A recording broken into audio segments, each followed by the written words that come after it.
উপস্থিত আছেন আমাদের দলের সংগ্রামী সাধারণ সম্পাদক জনাব শহীদুদ্দিন মাহমুদ স্বপন, সিনিয়র সহ সভাপতি মিসেস তানিয়া রব সহ কেন্দ্রীয় নেতৃবৃন্দ, সংগ্রামী সাথী ও বন্ধুরা, আজকে আমরা যে শিশুর নির্যাতনের বিরুদ্ধে কথা বলছি, আসলে নির্যাতিত সমগ্র জাতি।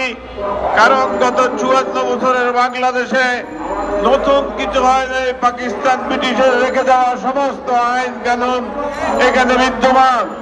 এই আইন যতদিন এখানে বিদ্যমান থাকবে, এই ধরনের সংস্কৃতি থামবে না।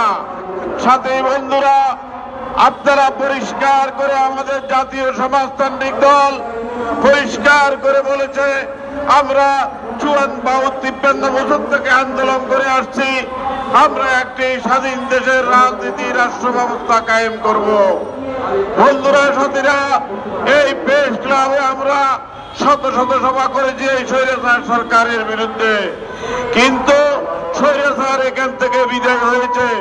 স্বৈরাচারী ব্যবস্থা এখানে বলবৎ আছে। আমাদেরকে এগুলা বুঝতে হবে।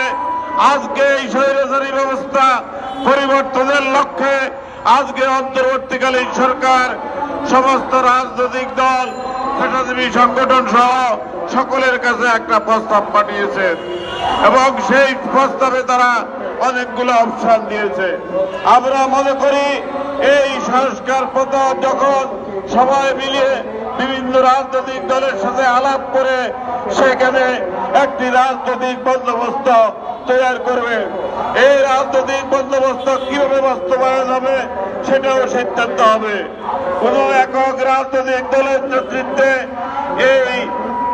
এই স্বৈরাচারী ব্যবস্থা বিলুপ হবে না। আপনারা দেখেছেন